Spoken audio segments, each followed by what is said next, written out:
আমি নিশ্চয়তার সাথে বলতে পারি যে যদি কেউ এই ভিডিওটি শেষ পর্যন্ত মনোযোগ সহকারে দেখে, সে তার জীবনে প্রত্যেকটি সমস্যার সমাধান অবশ্যই পাবে। সে সেই সব কিছুই পাবে যেটা তার জীবনে সে পেতে চায়। শ্রীমদ্ ভগবদ্গীতার প্রথম শিক্ষা হলো কাউকে নিজের প্রকৃত বন্ধু মনে করবেন না। কলিযুগের লোক খুব খারাপ, এখানে সবাই আপন হওয়ার নাটক করে। আপনারা অবশ্যই লক্ষ্য করে থাকবেন, যেখানে যেখানে আপনি ভালো কাজ করেছেন সেখান থেকেই আপনি আঘাত অবশ্যই পেয়েছেন। এখানে কেউ আপনার ভালো করার জন্য বসে নেই, এখানে সবাই আপনার থেকে নিজের স্বার্থ সিদ্ধি করে নিতে পারে। আপনার কাছে যার কোনো স্বার্থ নেই সে আপনাকে খুঁজবেও না, আপনার সাথে কথা বলাও পছন্দ করবে না। তাই প্রত্যেককে নিজের আপন ভেবে সম্পর্ক তৈরি করা উচিত নয়। যখনই আপনি আপন ভেবে সবার সাথে সম্পর্ক তৈরি করে নেবেন, তখনই তারা আপনাকে ব্যবহার করা শুরু করে দেবে। এই পৃথিবীকে আপনি যতটা চিনে যাবেন ততটাই একা থাকা পছন্দ করুন। তার মানে এই নয় যে আপনি সব কিছু ছেড়ে জঙ্গলে পাহাড়ে চলে যান। এটার অর্থ এটাই যে আপনি শুধু অন্যদের মধ্যে নিজের খুশি খোঁজা বন্ধ করে দিন, অন্যদের মধ্যে নিজের প্রতি নিঃস্বার্থ ভালোবাসা খোঁজা বন্ধ করে দিন। আপনাকে লোকদের সাথে আবেগ না লাগিয়ে ব্যবহার করা শিখতে হবে। লোকদের সাথে এমনই সম্পর্ক রাখতে হবে যাতে তাদের কথা বা ব্যবহারে আপনার কোনো আঘাত না লাগে, আর আপনার কোনো কথা বা ব্যবহার অন্য কারো যাতে আঘাত না লাগে। শ্রীমদ্ ভগবদ্গীতার দ্বিতীয় শিক্ষা হলো আপনার আত্মীয় এবং বন্ধু কখনোই আপনার সফলতাকে খুশি হবে না। মহাভারতে যুধিষ্ঠির ধৃতরাষ্ট্রকে নিজের পিতার সমান ভাবতেন, তাই ধৃতরাষ্ট্র যাই বলতেন যুধিষ্ঠির এবং বাকি পাণ্ডবেরা তা মেনে নিতেন। নিজের পুত্র দুর্যোধনের কথা শুনে ধৃতরাষ্ট্র সবসময় পাণ্ডবদের উপর অন্যায় করেছেন, সব সময় দুঃখ দিয়েছেন, কিন্তু পাণ্ডবেরা চুপচাপ তা সহ্য করে নিত। ধৃতরাষ্ট্র আমাদের পিতার সমান, দুর্যোধন আমাদের ভাইয়ের মতো। শুধুমাত্র এই সম্পর্কগুলো বাঁচানোর জন্য তাদের অনেক কষ্ট সহ্য করতে হয়েছিল। পাণ্ডবদের স্ত্রী দ্রৌপদীকে তারই দেওররা ভরা সবার মধ্যে নগ্ন করার চেষ্টা করেছিল। ওই সবাই তাদের বাইরের শত্রু ছিল না, সবাই ঘরেরই লোক ছিল, সবাই নিজেদের আত্মীয় ছিল, তবুও এই ঘটনা ঘটেছিল। এটা তাও 1000 বছর আগেকার কথা, আর এখনের কথা আলাদা। এখন তো পৃথিবী আরও নিচে নেমে গেছে। আমরা আত্মীয় আর সম্পর্কের কথা ভেবে অনেক দুঃখ পাই। আপনারা অবশ্যই দেখবেন যারা বেশি সম্পর্ক বাঁচানোর চেষ্টা করে তাদেরই সবথেকে বোকা হতে হয়। সবাই তাকেই সবচেয়ে খারাপ বলবে, তাকেই সবথেকে খারাপ বুঝবে, আর তাকেই সবথেকে বেশি ব্যবহার করবে। তাই আত্মীয় সম্পর্ক এই সব কিছুর কথা ভেবে কখনোই নিজের জীবন খারাপ করবেন না। শ্রীমদ্ ভগবদ্গীতার তৃতীয় শিক্ষা হলো কলিযুগে সব আত্মীয় সম্পর্ক শুধু দেখানো এবং স্বার্থের জন্যই রয়ে যাবে। এই যা কিছু আপনি লোকদের সম্পর্কের মধ্যে দেখে থাকবেন তা সব সময় সত্য নাও হতে পারে। যদি কেউ এই দেখানো সম্পর্ক বিশ্বাস করে নেয় তাকে তখন সর্বাধিক কষ্ট পেতে হয়। তাই যে সকল লোক খুব মিষ্টি মিষ্টি কথা বলে আপনার আপনজন হওয়ার নাটক করে, এমন লোকেদের থেকে সাবধানে থাকা উচিত। তাই এই যুগে কোনো লোকদের উপর সহজে বিশ্বাস করা উচিত নয়। যে মানুষ মুখে যা বলবে তা যদি সে করে দেখাতে পারে সেই আপনার আপনজন, আর যারা শুধু মুখেই বলতে পারে করে দেখাতে পারে না তাদের থেকে দূরে থাকা উচিত। শ্রীমদ্ ভগবদ্গীতার চতুর্থ শিক্ষা হলো যদি আপনার সাথে খারাপ হয় তাহলে তা কখনোই সহ্য করবেন না, তাকে শুরুতেই আটকে দিন। কারণ যদি আপনি সেটা সহ্য করে নেন তাহলে লোক আপনার সাথে বারবার খারাপ করবে। আপনি সহ্য করে নিলে লোক আপনাকে মহান ভাববে না, বরং আপনাকে দুর্বল ভাববে, আরও খারাপ ব্যবহার আপনার সাথে করা শুরু করে দেবে। এই পৃথিবী বদলে গেছে। এখানে যদি আপনি কারো সাথে ভালো হওয়ার চেষ্টা করেন লোক আপনাকে মুড়িয়ে চলে যাবে। তাই যদি কেউ আপনার সাথে এমন ব্যবহার করছে যা আপনার খারাপ মনে হচ্ছে আর আপনার দুঃখ দিচ্ছে, তাহলে ওই ব্যবহারকে আপনি কখনোই সহ্য করবেন না। শ্রীমদ্ ভগবদ্গীতার পঞ্চম শিক্ষা হলো যে আপনাকে একবার কষ্ট দিয়েছে, প্রতারণা করেছে, আঘাত দিয়েছে, সেই মানুষটিকে দ্বিতীয় সুযোগ কখনোই দেওয়া উচিত নয়। সে যতই বলুক যে আমি বদলে গেছি, তবুও তাকে নিজের জীবনে কখনোই আনা উচিত নয়। কাউকে ক্ষমা করে দেওয়া ভালো কথা, কাউকে ক্ষমা করে তাকে জীবন থেকে বার করে দেয়া আর কাউকে ক্ষমা করে তাকে আবার সুযোগ দেয়া দুটো আলাদা কথা। তাই যে মানুষ আপনাকে জেনে বুঝে দুঃখ দিয়েছে সেই মানুষকে দ্বিতীয় সুযোগ কখনোই দেবেন না। শ্রীমদ্ ভগবদ্গীতার ষষ্ঠ শিক্ষা হলো এই যুগে কাউকে আপন ভাববেন না। নিজের মনকে কখনোই অন্য লোক দিয়ে ভরানো উচিত নয়, কারণ যতক্ষণ আপনি নিজের মনকে অন্য লোকদের দিয়ে ভর্তি করতে থাকবেন ততক্ষণ আপনার মনের মধ্যে খালি জায়গা অবশ্যই থেকে যাবে, কারণ কেউ সব সময় আপনার সাথে ছিল না আর থাকবেও না। আপনারা নিজের জীবনকে ভালো করে দেখুন, নিজের অতীতকে ভালো করে দেখুন। যেসব লোকদের আপনি জীবনে অনেক মূল্য দিয়েছেন, নিজের খুশির কারণ ভেবেছেন, হতে পারে তারা আপনার জীবনে এখন নেই। যখন মহাভারতের যুদ্ধ হচ্ছিল তখন অর্জুন বলল, যাদের সাথে আমি যুদ্ধ করতে যাচ্ছি তারা সবাই আমার আপনজন, আমি কিভাবে তাদের সাথে যুদ্ধ করব, কিভাবে তাদের হত্যা করব। সেই সময় তার মধ্যে আপনজনদের বাঁচানোর মোহ জন্মেছিল। তখন শ্রীকৃষ্ণ তাকে গীতার জ্ঞান দিলেন, বললেন, তুমি যাদেরকে নিজের বলে ভাবছ, আত্মীয় ভেবেছ, তারাই সেই লোক যারা তোমাকে অর্থাৎ পাণ্ডবদের বারবার হত্যা করার চেষ্টা করেছিল। এরাই ছিল লোক যারা তোমার স্ত্রী দ্রৌপদীকে ভরা সবাই নগ্ন করার চেষ্টা করেছিল। ভীমকে বিষ খাওয়ানো লোক এই দুর্যোধন, বনবাসে ভিখারির মতো 13 বছর কাটানোর কারণও এরাই, আর তুমি এদেরকে আপনজন বলছো। এই কাহিনী আমাদের যেসব লোকদের আমরা আপনজন বলে মরতে থাকি, প্রায়শই আমাদের সমস্ত দুঃখের কারণ তারাই হয়ে থাকে, আমাদের প্রত্যেকটি কষ্টের কারণ তারাই হয়ে থাকে। তাই এই পৃথিবীকে আপনজনের মোহতে পড়ে কখনোই নিজের জীবন খারাপ করা উচিত নয়। শ্রীমদ্ ভগবদ্গীতার সপ্তম শিক্ষা হলো, যা কিছু জীবনে চাইছেন সেই জিনিসটিকে পাওয়ার জন্য যদি চেষ্টা না করেন, যদি লড়াই না করেন, তাহলে সেই জিনিসটি না পাওয়া গেলে বা হারিয়ে গেলে তার জন্য কষ্ট পাওয়া বা আফসোস করার অধিকারও আপনার নেই। এই জীবন আপনার, এখানে আপনার যা কিছু প্রয়োজন তা আপনাকেই লড়াই করে নিতে হবে। লোক সবসময় অন্যদের দোষ দেয় যে ওর জন্য আমার জীবন খারাপ হয়ে গেছে বা আমার পরিস্থিতির কারণে আমি জীবনে যা চেয়েছি তা কখনোই পাইনি। নিজের পরিস্থিতিকে দোষ দেবেন না বা লোককে দোষ দেবেন না, কারণ আপনি যা চেয়েছেন তা যদি আপনি না পেয়ে থাকেন তাহলে তার পুরো দোষ আপনার নিজের, অন্য কারো নয়। তাই জীবনে আপনি যা কিছু পেতে চাইছেন তার জন্য নিজেকে নিজেই যোগ্য তৈরি করুন, আর যোগ্য করার জন্য পরিশ্রম করা কখনোই ছাড়বেন না। শ্রীমদ্ ভগবদ্গীতা অষ্টম শিক্ষা হলো, কখনো এটা ভাববেন না যে আপনি পৃথিবীকে, মানুষদেরকে ভালোভাবে চিনে গেছেন।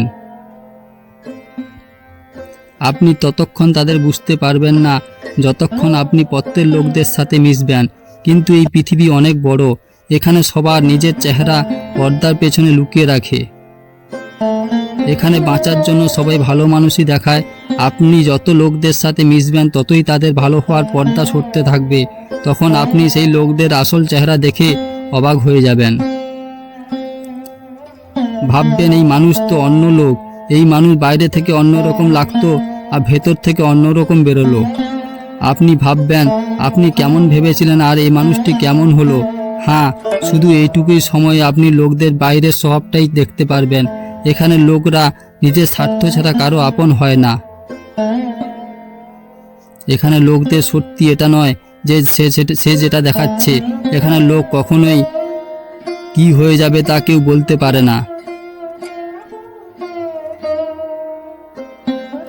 হতে পারে যাকে আপনি এখন ভালো ভাবছেন না সে আপনার জন্য ভালো কিছু করে যাবে, আর হতে পারে আপনি যাকে ভালো ভাবছেন, আপন ভাবছেন, সেই আপনার সব থেকে বড় ক্ষতি করে দেবে। তাই এই কথাটি মনে রেখে থেকে বার করে দিন যে আপনি পৃথিবীকে, প্রত্যেক মানুষদেরকে ভালোভাবে বুঝে গেছেন। যত আপনি এই কথাটি স্বীকার করে নেবেন, যে কোনো মানুষ যেখানে ইচ্ছা ভালো খারাপ ব্যবহার করতে পারে, তখন আপনার কোনো মানুষের ব্যবহার দুঃখ দিতে পারবে না। শ্রীমদ্ ভগবদ্গীতার নবম শিক্ষা হলো, আপনি জীবনে কি চান তার সম্বন্ধে অবগত হওয়া উচিত। অধিক মানুষজন শুধু এমনি জীবন কাটিয়ে যায়, নিজের জীবন শেষ হয়ে যায়। অন্য লোক যেভাবে জীবন কাটাচ্ছে সেভাবেই কাটিয়ে যায়। পড়াশোনা করা, পয়সা রোজগার করা, ঘরবাড়ি বানানো আর একটি মৃত্যুবরণ করা। কিন্তু এটাই কি জীবন? এদের সব থেকে আর প্রতিটি মানুষ লক্ষ্য আলাদা হয়। আপনাকে নিজের লক্ষ্য ভালোভাবে জানা উচিত যে আপনাকে কোথায় যেতে হবে। যদি আপনার নিজের লক্ষ্য যাওয়ার পথ না থাকে তাহলে আপনি কিভাবে আপনার জীবনের পথে চলবেন? এভাবে ঘুমিয়ে নিজের জীবন নষ্ট করে ফেলবেন না। যেমন অর্জুনকে শ্রীকৃষ্ণ বললেন, তুমি ক্ষত্রিয়, তোমার লক্ষ্য হলো দুর্বলদের রক্ষা করা, যারা নিজেদের রক্ষা করতে পারে না তাদের রক্ষা করা। এমনই সমস্ত লোকদের নিজের লক্ষ্য সম্বন্ধে জানা উচিত যে তাকে জীবনে কোথায় পৌঁছতে হবে আর তার জন্য তাকে কোন পথে হাঁটতে হবে। শ্রীমদ্ ভগবদ্গীতার 10ম শিক্ষা হলো আপনি আপনার মন। শ্রীকৃষ্ণ অর্জুনকে বললেন, সমস্ত কর্ম করেও নিজেকে কর্তা ভাবা বন্ধ করে দাও, আমি এবং আমার ভাবা বন্ধ করো, তাহলে তুমি সমস্ত বন্ধন থেকে মুক্ত হতে পারবে। যতই আপনি আমার এবং আমি এর মধ্যে আটকে থাকবেন ততই জীবনে দুঃখী হতে থাকবেন। যাকে আপনি নিজের আপন ভাববেন সেখান থেকেই জীবন দুঃখী হতে শুরু করবে। যেখানে আপনি আমি আমার করবেন ওখানেই নিজের প্রমাণ করার জন্য কষ্ট দিতে হবে। অধিকতর লোক নিজের জীবন এসবের মধ্যেই শেষ করে দেয়, নিজেকে অন্যদের সামনে প্রমাণ করার জন্য যে আমি এটা। কিন্তু সত্য এটাই যে কারো যায় আসে না আপনি কিছু হন বা না হন। তাই ব্যর্থ চিন্তা নিজের জীবনকে নষ্ট করবেন না। যত আমি আমার করবেন ততই জীবনে দুঃখকে আমন্ত্রণ জানাবেন। আপনার জীবনের সমস্ত দুঃখ কষ্ট আপনার অহংকার এবং আত্মবিশ্বাস থেকেই আসে। যদি আমি আমার করা বন্ধ করে দেন তাহলে আপনার জীবনে দুঃখ আসবে না। আমি আমার ছেড়ে দিলেই জীবনে শুধু আনন্দময় হয়ে উঠবে। শ্রীমদ্ ভগবদ্গীতা 11তম শিক্ষা হলো ভগবান শ্রীকৃষ্ণ অর্জুনকে বললেন, তোমার সমস্ত চিন্তা ব্যর্থ। মানুষ যেসব চিন্তা করে তার কোনো অর্থ হয় না, কারণ যা হবে তাকে কখনোই বদলানো যাবে না, আর যা হবেই না তাকেও কোনোদিনও বদলানো যাবে না। তাই তার চিন্তা কেমন বা করবে, আর যা হবার সেটাই হবে। তার জন্য নিজেকে কেন ব্যাকুল করবে? না নিজের ইচ্ছায় জন্মগ্রহণ করেছি, না না না নিজের ইচ্ছায় মৃত্যুবরণ করব। তাহলে তার মাঝের ব্যবস্থার জন্য নিজেকে এত অস্থির করার দরকার নেই। তাই যতটুকু জীবন আপনার কাছে আছে সেটা আনন্দের সাথে বাঁচতে শিখুন। শ্রীমদ্ ভগবদ্গীতা 12ম শিক্ষা হলো কলিযুগে যে মানুষ অতিরিক্ত ভালো হবে সে শুধু কষ্টই পাবে। নিজেকে এমন কখনোই বানানো উচিত নয় যে সবাই এসে আপনাকে ব্যবহার করে চলে যাবে। ভালো মানুষ হওয়া আর বোকা মানুষ হওয়া দুটোর মধ্যে অনেক পার্থক্য আছে। ভালো মানুষ কখনোই কারোর সঙ্গে খারাপ করে না আর নিজের সঙ্গে কখনো খারাপ হতে দেয় না, আর বোকা মানুষ অন্যের ভালো করতে গিয়ে সব সময় নিজের খারাপ করে বসে। এই কথাটা ভালোভাবে মনে রাখবেন। কখনো অন্য লোকের সাথে খারাপ করবেন না, নিজের সাথেও খারাপ হতে দেবেন না। যদি কেউ আপনাকে সহজেই দুঃখ দিয়ে আঘাত দিয়ে চলে যায় তাহলে নিজের সেই অভ্যাসকে আপনি বদলে ফেলুন। এই পৃথিবীতে যত সহজ এবং দুর্বলভাবে বাঁচবেন লোক আপনাকে ততটাই কষ্ট দেবে, ততটাই আপনাকে ব্যবহার করবে। তাই নিজেকে এমনভাবে তৈরি করুন যে লোক আপনার সাথে খারাপ করার আগে হাজারবার ভাববে। তারা ভাববে এই মানুষটা চুপ করে সহ্য করার মতো মানুষ নয়। মনে রাখবেন, এই সমাজে যে মানুষ তার শক্তি দেখাবে লোক তাকেই ভয় পাবে, আর যে দুর্বলতা দেখাবে লোক তাকে ভয় দেখাবে। তাই বাঘের মতো বাঁচতে শিখুন, এটাই গীতার জ্ঞান। শ্রীমদ্ ভগবদ্গীতার 13ম শিক্ষা নিজের মনের গোপনীয়তা এবং নিজের দুঃখ সবাইকে বলা উচিত নয়। আপনি যখন কাউকে আপন ভেবে নিজের গোপনীয় কথা এবং দুঃখ বলবেন তার জন্য আপনি একদিন না একদিন অনুশোচনা করবেন আর ভাববেন আপনি নিজের গোপনীয় কথা এবং দুঃখ বলে অনেক বড় ভুল করেছেন, কারণ এই লোক কখনোই আপনার আপন হতে পারবে না। এই পৃথিবী এমনই, যেখানে স্বার্থ থাকে সেদিকেই ঝুঁকে পড়ে। যখনই আপনার দ্বারা তার স্বার্থ সিদ্ধি আর হবে না তখন সেই লোক আপনার থেকে পালাতে থাকবে আর আপনার গোপন কথা, আপনার দুঃখ কষ্টের কথা সারা পৃথিবীকে বলে দেবে। তাই নিজের গোপনীয় কথা নিজের মনের মধ্যেই রাখা উচিত। শ্রীমদ্ ভগবদ্গীতা 14ম শিক্ষা হলো যতক্ষণ আপনি চাইবেন কেউ আপনাকে সম্মান করুক ততক্ষণ কেউ আপনার সম্মান করবে না। লোকদের থেকে সম্মান পাওয়ার আশা কখনোই করা উচিত নয়। পৃথিবীর লোক খুব স্বার্থপর, নিজের স্বার্থ পূরণ হওয়ার পরই তারা ভুলে যাবে যে আপনি তাদের জন্য কিছু করেছিলেন। আপনি তাদের জন্য কাজ করেই যাবেন, আর তারা সম্পর্ক ভাঙার জন্য এক মিনিটও ভাববে না।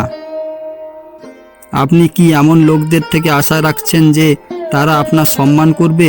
কিন্তু এই প্রকার লোক কারোর আপন হয় না। তাই লোকদের কথা না ভেবে নিজের জন্য জীবন কাটানো শুরু করুন।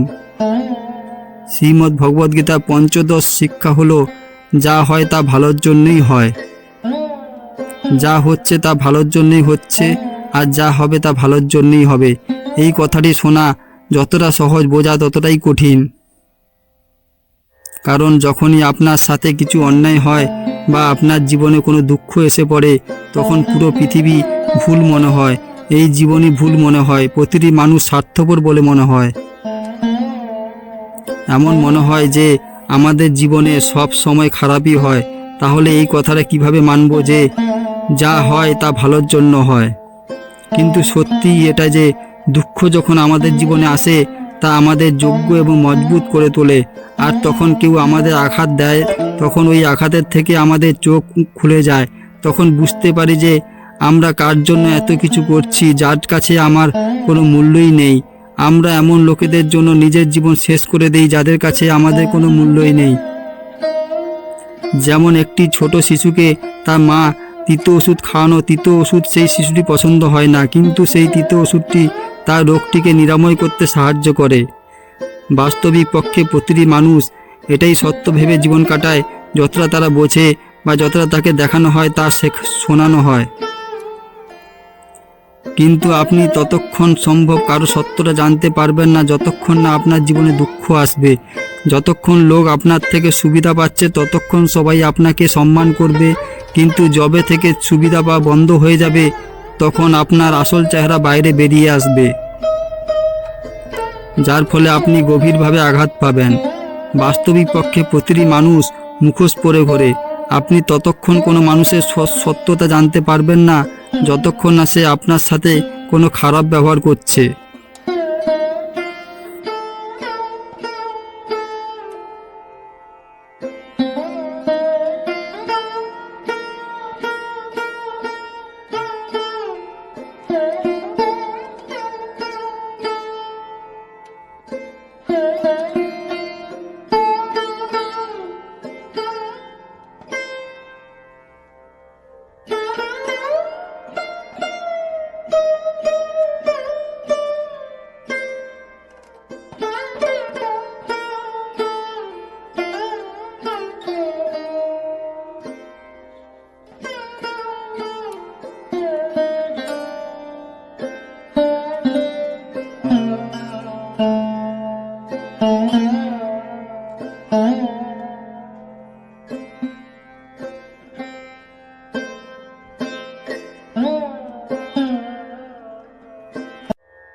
Thank you.